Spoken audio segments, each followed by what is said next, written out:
Hello बच्चों, welcome to your channel physics with king sir. बच्चों शुरू करते हैं आज का टॉपिक। आज के इस टॉपिक में हम लोग सीखने वाले हैं रेक्टिफायर, जिसको दिष्टकारी कहते हैं, इसके बारे में। तो सबसे पहले हेडिंग लगाते हैं बच्चों, दिष्टकारी। दिष्टकारी या इसी को रेक्टिफायर कहते हैं। अब रेक्टिफायर क्या होता है, सबसे पहले इसको समझने की कोशिश करते हैं बच्चों। रेक्टिफायर के बारे में समझिए, रेक्टिफायर क्या होता है। तो देखिए, रेक्टिफायर बच्चों हम उसको बोलते हैं जो ऐसी डिवाइस हो जो एसी नेचर वाली करंट को डीसी नेचर वाली करंट में चेंज करे। ऐसा उपकरण जो एसी नेचर मतलब अल्टरनेटिंग करंट का नेचर क्या है। अल्टरनेटिंग करंट का नेचर ये है कि वो मैग्नीट्यूड और डायरेक्शन में दोनों के साथ टाइम के साथ चेंज होता रहता है। लेकिन चूंकि अल्टरनेटिंग करंट में दोनों डायरेक्शन होती है, मतलब पॉजिटिव निगेटिव, मतलब इसकी डायरेक्शन भी चेंज होती रहती है। अब जो डायरेक्शन में रेक्टिफायर इसको कन्वर्ट करता है, उस करंट में या उस वोल्टेज में बस खाली एक ही डायरेक्शन रहती है। फिर से सुनिए, व्हाट इज रेक्टिफायर। रेक्टिफायर एक ऐसी डिवाइस है जो कि एसी नेचर के या प्रत्यावर्ती धारा की प्रवृत्ति वाले वोल्टेज को अथवा धारा को ही दिष्ट धारा के नेचर अथवा प्रवृत्ति वाले वोल्टेज अथवा धारा में परिवर्तित करता है। मतलब एसी नेचर को डीसी नेचर में कन्वर्ट करता है। एसी नेचर क्या है, जिसमें दोनों डायरेक्शन होगी, और डीसी नेचर क्या है, जिसमें खाली एक डायरेक्शन होती है। बच्चों डीसी को हम यूनि डायरेक्शनल भी बोलते हैं। डीसी वोल्टेज हुआ मतलब उसमें खाली एक डायरेक्शन, डीसी करंट हुई मतलब खाली उसमें एक डायरेक्शन। तो जिसमें दो डायरेक्शन होगी, दोनों डायरेक्शन को कैंसिल करके या एक को अलाउ नहीं करके बस खाली एक डायरेक्शन वाले में चेंज कर देगा, उसको हम क्या बोलेंगे, रेक्टिफायर। एक बार फिर से समझिए, रेक्टिफायर क्या है बच्चों। तो रेक्टिफायर एक ऐसी डिवाइस है जो एसी नेचर के धारा अथवा वोल्टेज को डीसी नेचर के धारा अथवा वोल्टेज में परिवर्तित कर देता है। उसको हम क्या बोलते हैं, दिष्टकारी। डीसी नेचर में एक डायरेक्शन होती है। डीसी करंट, जैसे डीसी करंट हम बोल रहे हैं, तो जो अभी तक जो हमारे माइंड में कॉन्सेप्ट है डीसी का, बस ये वाला करंट है। नहीं, डीसी करंट ये भी डीसी करंट है, ये वाली करंट भी डीसी करंट है। इसमें बस खाली एक डायरेक्शन, अगर हम ऊपर वाली डायरेक्शन को पॉजिटिव दे रहे हैं तो इसमें खाली एक डायरेक्शन है। एक डायरेक्शन है तो इसको भी हम डीसी बोल सकते हैं। ओके, डीसी में डायरेक्शन सिंगल होती है। तो जो रेक्टिफायर होता है, जैसे एसी की बात करें तो एसी करंट में दोनों डायरेक्शन होती है, प्लस माइनस दोनों है। जब ये डीसी में कन्वर्ट होगा तो इसमें या तो खाली ऊपर वाली डायरेक्शन बचेगी और या तो खाली नीचे वाली डायरेक्शन बचेगी। ये है, तो ये डीसी में कन्वर्ट हो गया इस तरीके से। तो एसी नेचर को ये डीसी नेचर में कन्वर्ट करता है, इसको इसमें कन्वर्ट कर सकता है या इसमें कन्वर्ट कर सकता है, इस तरीके से कन्वर्ट करता है। ओके, तो इसको हम बोलते हैं बच्चों रेक्टिफायर। तो रेक्टिफायर क्या होता है, ऐसी डिवाइस जो एसी नेचर के धारा अथवा वोल्टेज को डीसी नेचर के धारा अथवा वोल्टेज में परिवर्तित कर देता है, उसी को क्या बोलते हैं, रेक्टिफायर। बच्चों जिस प्रोसेस से ये एसी को डीसी में कन्वर्ट करेगा, उस प्रोसेस को हम लोग बोलते हैं रेक्टिफिकेशन या दिष्टकरण कहते हैं। क्या बोलते हैं, दिष्टकरण या इसी को रेक्टिफिकेशन कहते हैं। ये फिर से सुनिए, वह प्रक्रिया जिससे हम एसी नेचर के धारा अथवा वोल्टेज को डीसी नेचर के धारा अथवा वोल्टेज में परिवर्तित करते हैं, उसको रेक्टिफिकेशन कहते हैं या दिष्टकरण कहते हैं। तो ये रेक्टिफिकेशन या दिष्टकरण कहलाता है। क्लियर हो गया, वेरी गुड। तो ये दिष्टकरण कहलाएगा। ओके, अब बच्चों रेक्टिफायर जो होता है ये मुख्यतः दो प्रकार का होता है। दो प्रकार में पहला जो रेक्टिफायर है इसको हम लोग बोलते हैं half wave rectifier. Half wave rectifier या इसी को बोलते हैं अर्ध तरंग दिष्टकारी।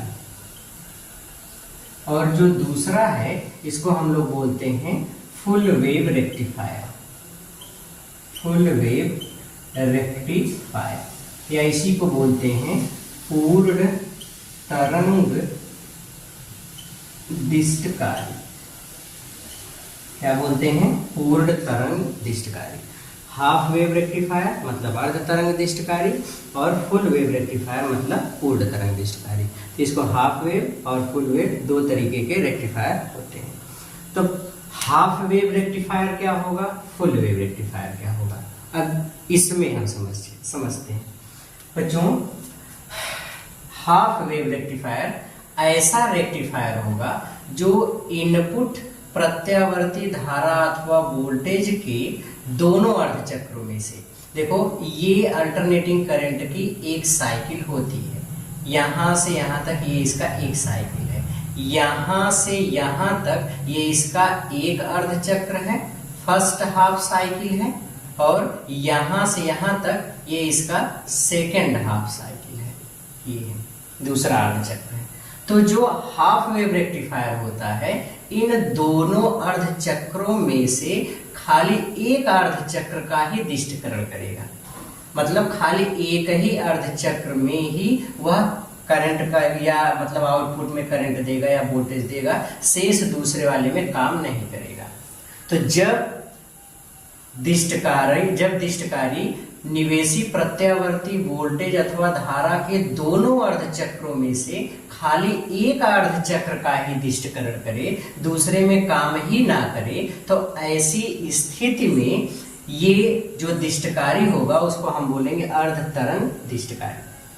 फिर से सुनिए, ऐसा दिष्टकारी जो निवेशी प्रत्यावर्ती वोल्टेज अथवा धारा के दोनों अर्धचक्रों में से केवल एक अर्धचक्र का ही दिष्टकरण करता है उसको हम बोलेंगे अर्ध तरंग दिष्टकारी। ओके, उसी तरीके से फुल वेव रेक्टिफायर होता है। पूर्ण तरंग दिष्टकारी क्या है बच्चों? इसमें दोनों अर्धचक्रों का दिष्टकरण होता है।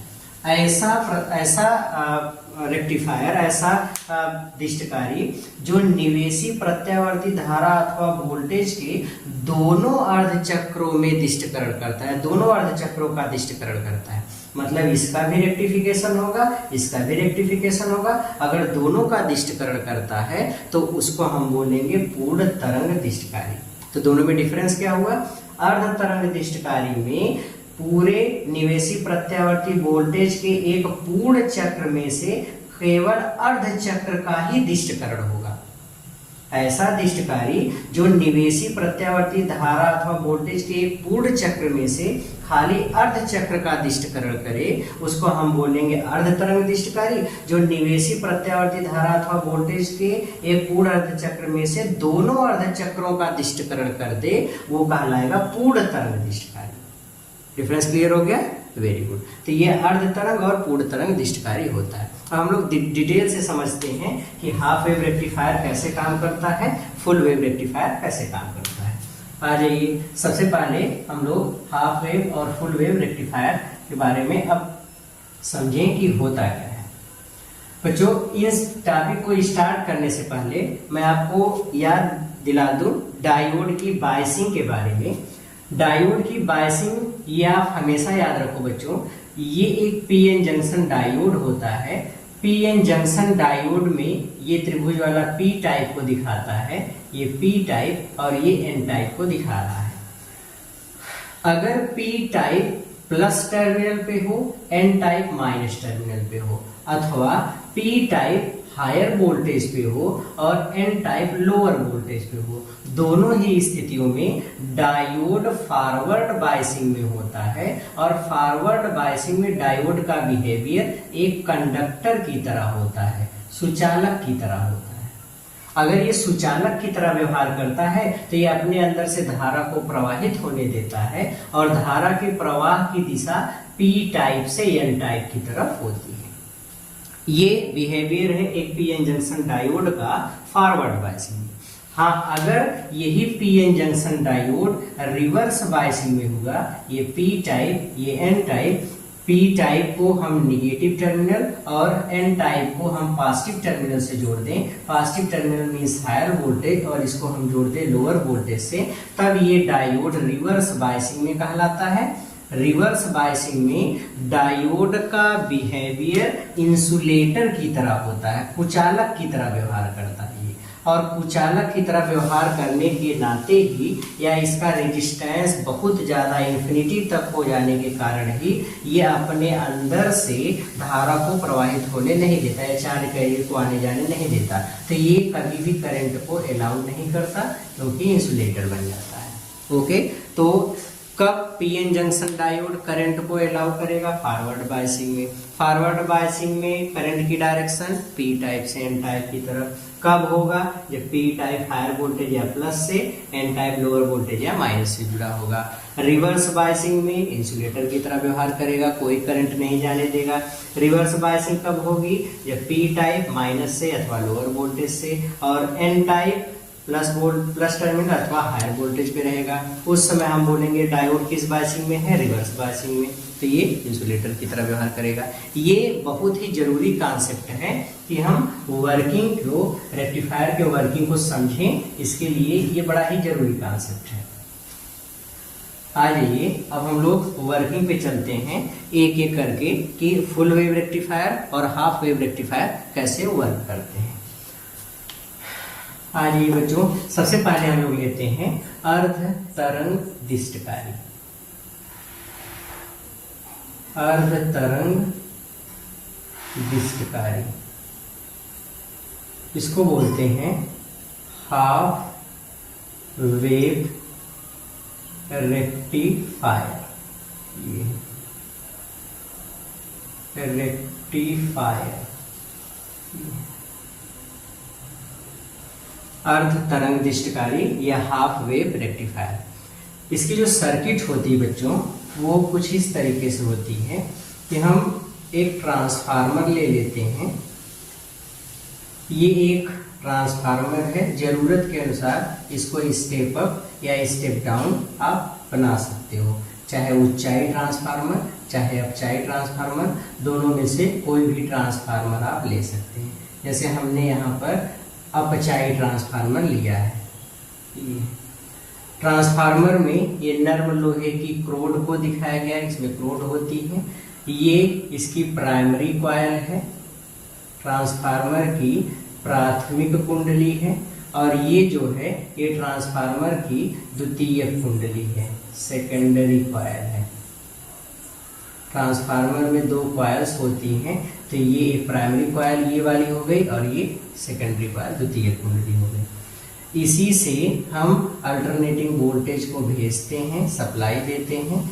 ये सपोज प्लस पे है, ये माइनस पे है। जो हमारा इनपुट वाला अल्टरनेटिंग जो वोल्टेज होगा, ये अल्टरनेटिंग वोल्टेज इस तरीके से चलता है।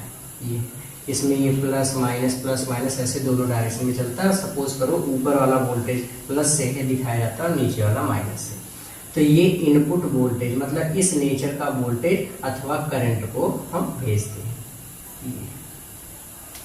ओके, जब ये यहाँ से जाएगा तो अब इसका रेक्टिफिकेशन करने के लिए हम इसी रास्ते में एक डायोड लगा देते हैं। ये एक पीएन जंक्शन डायोड है।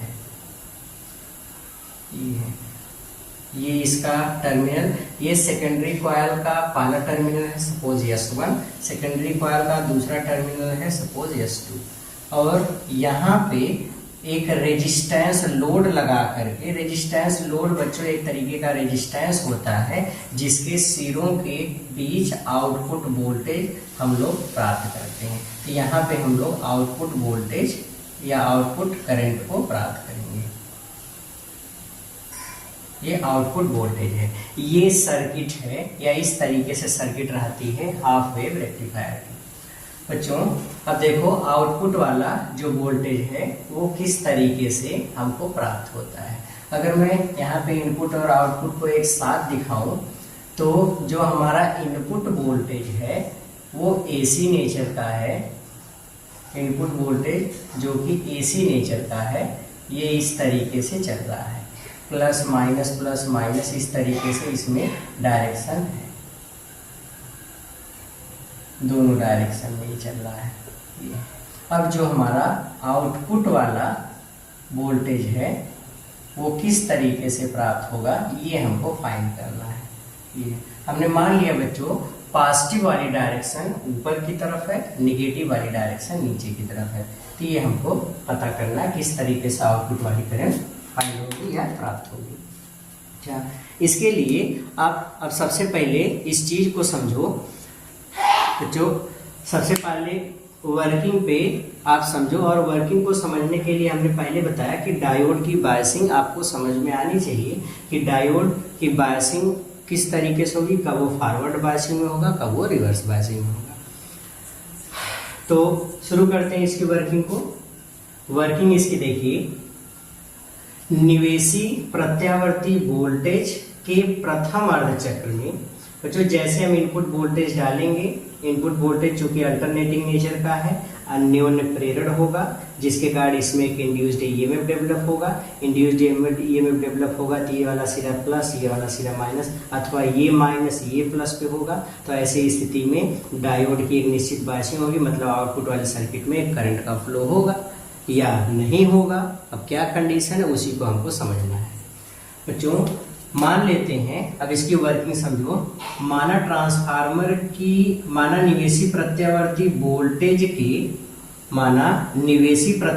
वोल्टेज के प्रथम अर्ध चक्र के दौरान, ये फर्स्ट हाफ साइकिल है, प्रथम अर्ध चक्र के दौरान ट्रांसफार्मर की द्वितीय कुंडली का सिरा S1 धन विभव पर और S2 ऋण विभव पर होता है।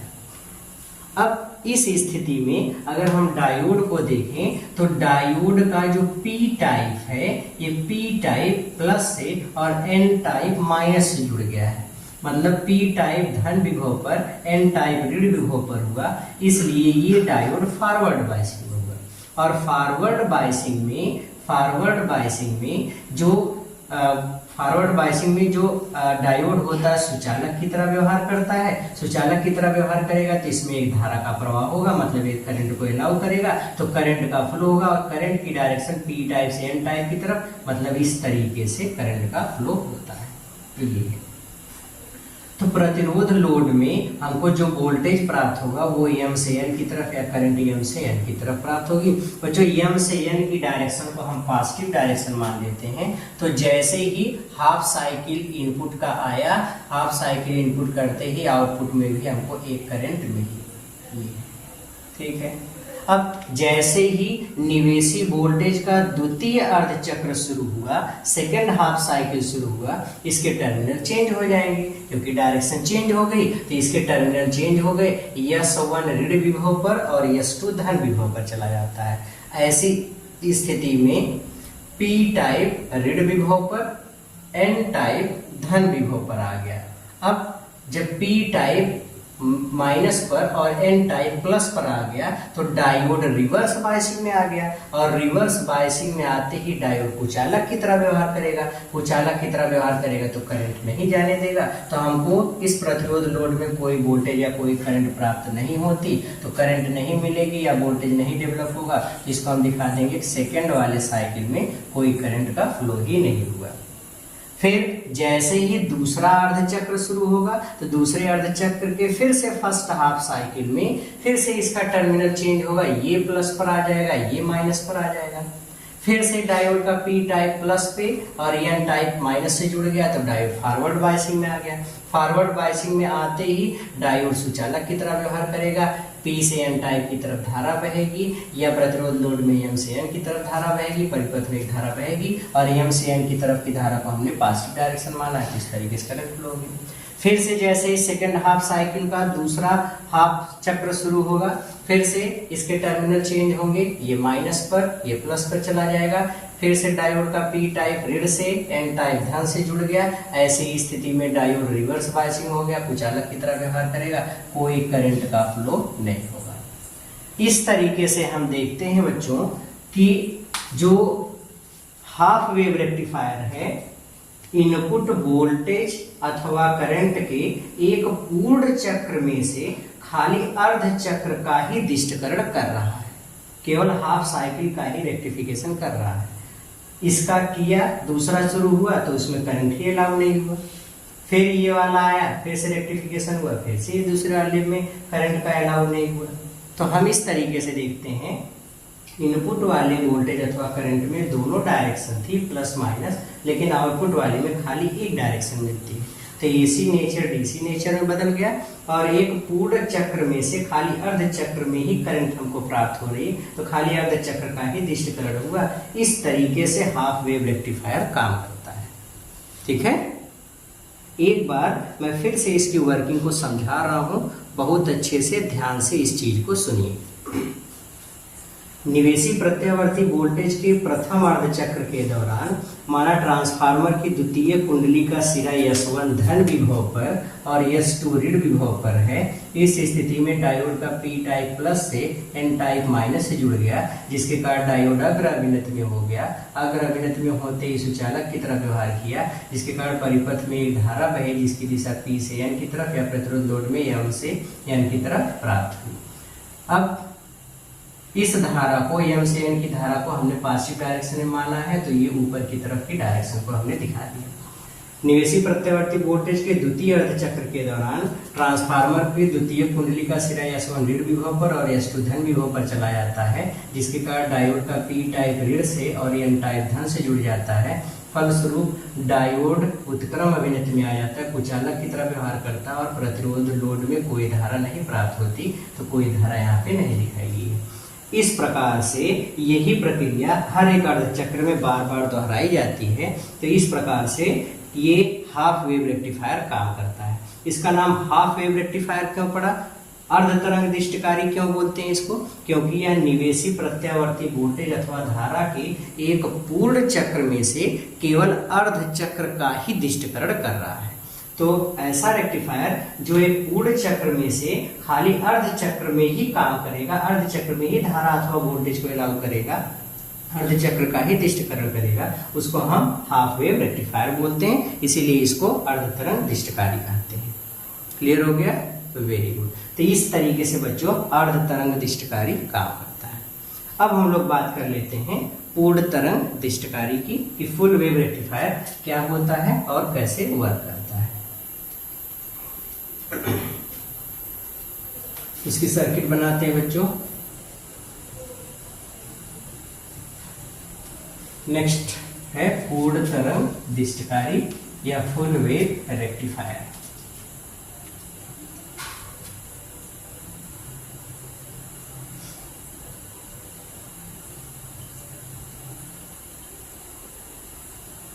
पूर्ण तरंग दिष्टकारी या फुल वेव रेक्टिफायर। पूर्ण तरंग दिष्टकारी क्या है? अब इसकी वर्किंग को समझते हैं, कैसे काम करता है। इसमें भी बच्चों सेम चीज रहता है। ये ट्रांसफार्मर रहेगा, तो ये ट्रांसफार्मर है। ट्रांसफार्मर के ये प्राइमरी कॉइल जहां से हम इनपुट वोल्टेज को देते हैं, ये सपोज ये प्लस या माइनस पर है किसी क्षण, या ये भी दिखाने की जरूरत नहीं है। यहाँ से हम इनपुट वोल्टेज देते हैं, इनपुट जो कि एसी नेचर का होता है, मतलब इस तरीके से दोनों डायरेक्शन में चलता है, प्लस माइनस इस तरीके से। ये ट्रांसफार्मर की क्रोड है। ये बच्चों ट्रांसफार्मर की प्राथमिक कुंडली है, प्राइमरी कॉइल, और यहीं पर ट्रांसफार्मर की ये द्वितीय कुंडली, ये द्वितीय कुंडली का ये वाला सिरा S1 है, ये वाला सिरा S2 है। S1 से एक डायोड कनेक्ट होता है, दिस डायोड इज D1, और S2 से एक दूसरा डायोड कनेक्ट होता है जिसको बोलते हैं D2। बच्चों हाफ वेव रेक्टिफायर में एक डायोड काम करता है, लेकिन फुल वेव रेक्टिफायर में दो डायोड काम करते हैं।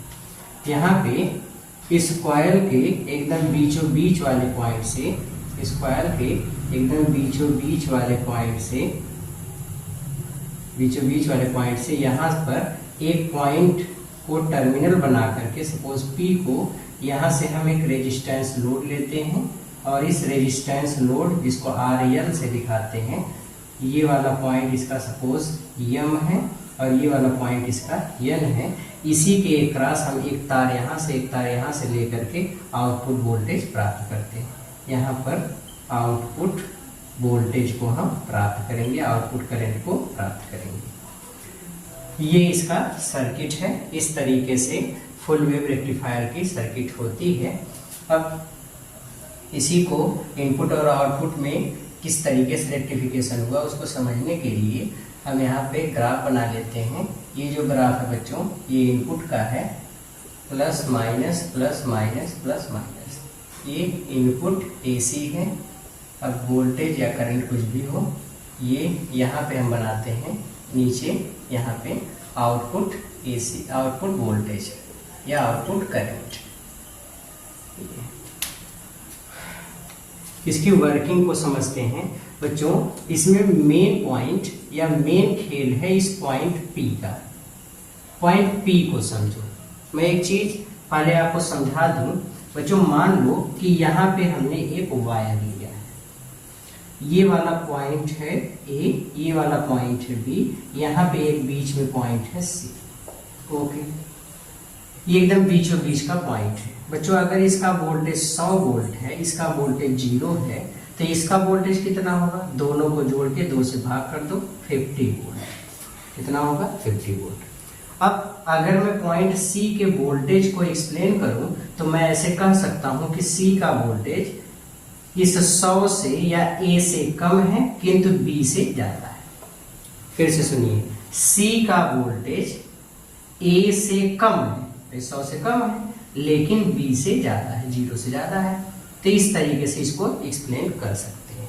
ओके, अब मैं इसी को अब मैं खैर टर्मिनल बना करके बताऊं। देखो, ये एक वायर है, पॉइंट A है, B है और ये वाला पॉइंट है C। Suppose A plus terminal पर है, B माइनस टर्मिनल पे है। बच्चों, A टर्मिनल का मतलब होता है हायर वोल्टेज प्लस वाले का, B वाले टर्मिनल का माइनस वाले टर्मिनल का मतलब होता है लोअर वोल्टेज। फिर से, प्लस टर्मिनल का मतलब हायर वोल्टेज, माइनस टर्मिनल का मतलब लोअर वोल्टेज।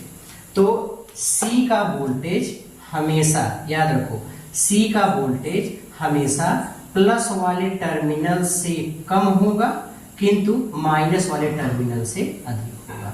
ये इसके वोल्टेज की कंडीशन है। इसी तरीके से अगर मैं इसी चीज को उलट दूं, हमने ये ले लिया कि वायर ये है A, B और C। इस बार B को प्लस में किया, A को माइनस में, तो मैं बोलूंगा C का वोल्टेज प्लस से कम मतलब B से कम है, लेकिन A से ज्यादा है। ओके, तो वोल्टेज पहचान जाएंगे।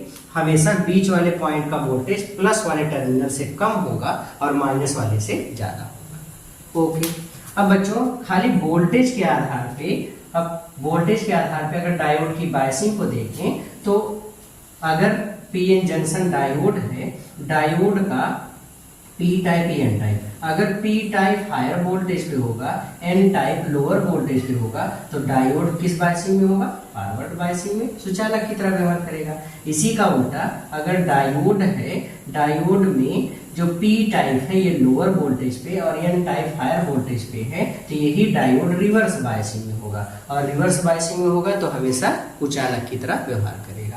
ये इंपॉर्टेंट चीज थी इसमें। अब हम लोग इस फुल वेव रेक्टिफायर की वर्किंग को समझते हैं।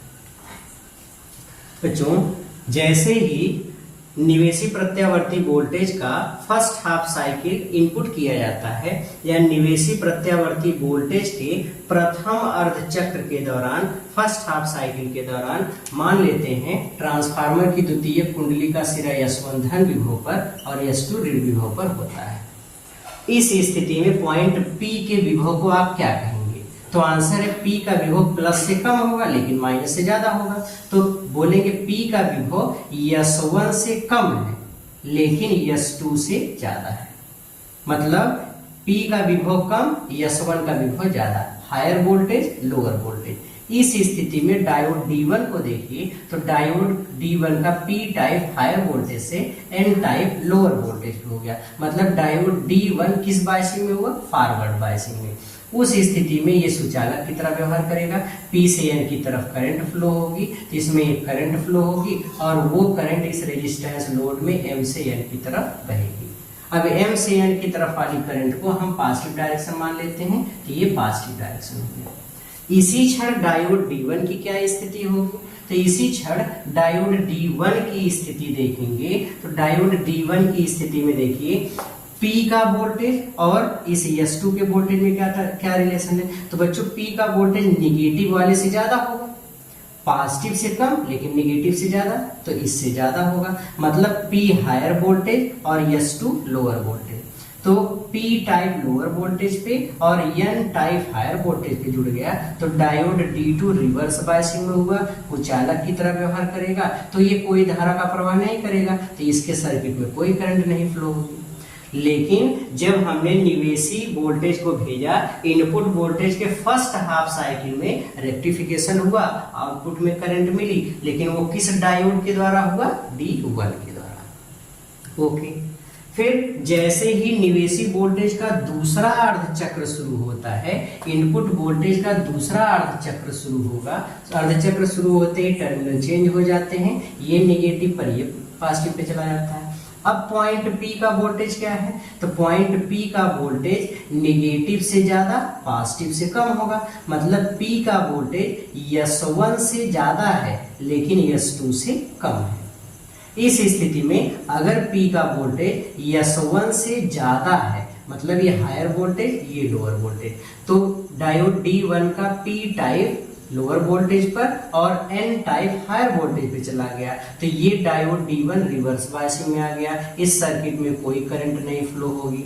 लेकिन उसी क्षण अगर हम डायोड D2 की बात करें, तो D2 में P टाइप लोअर वोल्टेज पर है और ये प्लस टर्मिनल पर होने के कारण हायर वोल्टेज पर है, तो ये हायर वोल्टेज, ये लोअर वोल्टेज, मतलब P टाइप हायर वोल्टेज से जुड़ गया, N टाइप लोअर वोल्टेज से जुड़ गया। इस स्थिति में डायोड D2 फॉरवर्ड बायसिंग में होगा, सुचालक की तरह व्यवहार करेगा और इसमें एक करंट P से N की तरफ फ्लो होगी, तो ये हमको एक करंट मिलेगी। इस सर्किट में एक करंट फ्लो होगी और ये जो करंट फ्लो होगी प्रतिरोध लोड में उसकी डायरेक्शन M से N की तरफ जा रही है, तो M से N की तरफ करंट मिलेगी। दूसरे हाफ साइकिल में भी करंट फ्लो होगी, लेकिन ये करंट डायोड D2 के द्वारा फ्लो कराई गई, तो यह रेक्टिफिकेशन डायोड D2 के द्वारा हुआ, तो दूसरे अर्धचक्र का भी दिष्टकरण हो गया। यही प्रक्रिया हर एक पूर्ण चक्र में दोहराई जाएगी। फिर से जैसा ही अगला दूसरे चक्र का फर्स्ट हाफ साइकिल चलेगा, तो D1 रेक्टिफिकेशन करेगा, फिर उसके बाद वाले में D2 रेक्टिफिकेशन करेगा, इस तरीके से रेक्टिफिकेशन होता रहेगा। तो इस तरीके से हम ये देखते हैं बच्चों कि इनपुट वोल्टेज के एक पूर्ण चक्र में से, इनपुट वोल्टेज के एक पूर्ण चक्र में से दोनों अर्धचक्रों का दिष्टकरण बारी बारी से दोनों डायोडों के द्वारा हुआ। इसीलिए इस प्रकार के रेक्टिफायर को पूर्ण तरंग दिष्टकारी कहते हैं। बट इस फुल वेव रेक्टिफायर पूर्ण तरंग दिष्टकारी क्या होगा? तो आंसर है ऐसा दिष्टकारी जो इनपुट वोल्टेज के एक पूर्ण चक्र में से दोनों अर्धचक्रों का दिष्टकरण करे। इसका भी रेक्टिफिकेशन हुआ, इसका भी रेक्टिफिकेशन हुआ। फर्स्ट वाले का रेक्टिफिकेशन एक डायोड ने किया, सेकंड वाले का रेक्टिफिकेशन दूसरे डायोड ने किया, तो दोनों में हमको आउटपुट में करंट मिली, मतलब पूरे चक्र का दिष्टकरण हो गया। तो इस तरीके से आउटपुट वाली हमको वोल्टेज या करंट प्राप्त होती है। अब देखो इनपुट में दोनों डायरेक्शन थी, एसी नेचर, इसमें खाली एक डायरेक्शन है तो डीसी नेचर। और डायरेक्शन एक क्यों है? क्योंकि बार बार करंट एम से एन की तरफ बह रही है, एम से एन वाली डायरेक्शन को हमने पॉजिटिव मान लिया, तो पॉजिटिव डायरेक्शन में करंट चल रही है, अब वोल्टेज पॉजिटिव डायरेक्शन में है। ओके, इस तरीके से रेक्टिफायर वर्क करेगा। तो बच्चों फुल वेव रेक्टिफायर की वर्किंग एक बार फिर से, माना ट्रांसफार्मर में निवेशी प्रत्यावर्ती वोल्टेज के प्रथम अर्धचक्र के दौरान ट्रांसफार्मर की द्वितीयक कुंडली सेकेंडरी कॉइल का सिरा S1 धन विभव पर और सिरा S2 ऋण विभव पर है। इस स्थिति में P का विभव S1 से ज्यादा फिर से कंफ्यूजन ना हो, फिर से बताते हैं। माना ट्रांसफार्मर में निवेशी प्रत्यावर्ती वोल्टेज के प्रथम अर्धचक्र के दौरान ट्रांसफार्मर की द्वितीय कुंडली का सिरा S1 धन विभव पर और S2 ऋण विभव पर होता है। इस स्थिति में P का विभव S1 से कम, प्लस से कम और S2 से ज्यादा, माइनस से ज्यादा होता है, जिसके कारण डायोड D1 अग्र अभिनत में होता है, सुचालक की तरह व्यवहार करता है और परिपथ में एक धारा बहती है। प्रतिरोध लोड में धारा M से N की तरफ हमको प्राप्त होती है, जबकि उसी क्षण डायोड D2 उत्क्रम अभिनत में होता है, कोई धारा का प्रवाह नहीं करता, इसके द्वारा परिपथ में कोई धारा नहीं बहती। पुनः निवेशी प्रत्यावर्ती वोल्टेज के द्वितीय अर्धचक्र के दौरान ट्रांसफार्मर की द्वितीय कुंडली का सिरा S1 ऋण विभव पर और S2 धन विभव पर चला जाता है। इस स्थिति में बिंदु P का विभव S1 से ज्यादा और S2 से कम होता है। इस स्थिति में डायोड D1 ये डायोड उत्क्रम अभिनत में चला जाता है और सुचालक की तरह व्यवहार करता है, जिसके परिपथ में कोई धारा नहीं बहती, जबकि डायोड D2 अग्र अभिनत में चला जाता है, जिसके कारण इसके परिपथ में एक धारा का प्रवाह होता है और परिपथ में धारा फिर से M से N की तरफ प्राप्त होती है, तो M से N की तरफ धारा प्राप्त होती है। इस प्रकार से बारी बारी से ये प्रक्रिया दोहराई जाती है। तो निवेशी प्रत्यावर्ती वोल्टेज अथवा धारा के पूर्ण चक्र में से दोनों अर्धचक्रों का दिष्टकरण बारी बारी से दोनों डायोडों के द्वारा किया जाता है। इस प्रकार से पूर्ण तरंग दिष्टकारी काम करता है। क्लियर हो गया? तो बच्चों, इस तरीके से फुल वेव रेक्टिफायर वर्क करेगा। ये वर्किंग है फुल वेव रेक्टिफायर की। क्लियर हो गया? Very good. तो ये बच्चों बड़ा ही इंपॉर्टेंट टॉपिक है। बोर्ड पेपर में ये वाला क्वेश्चन, वर्किंग इसकी, पूर्ण तरंग दिष्टकारी कैसे काम करता है, अर्ध तरंग दिष्टकारी कैसे काम करता है, बहुत बार पूछा जा चुका है। तो बोर्ड पेपर की भी दृष्टि से बहुत इंपॉर्टेंट है और आपके, अगर आप अपने प्रोजेक्ट टॉपिक के लिए इसको रेडी करते हो वाइवा के लिए, तो उसके लिए भी बड़ा इंपॉर्टेंट चीज है। ओके, आज के इस वीडियो को यहीं पे खत्म करते हैं। इंपॉर्टेंट लेक्चर था ये, बढ़िया से इसको देख करके समझ करके स्टडी करिएगा। ओके, पढ़ते रहिए, मेहनत करते रहिए। मिलते हैं अगले वीडियो में, तब तक के लिए all the very very very best.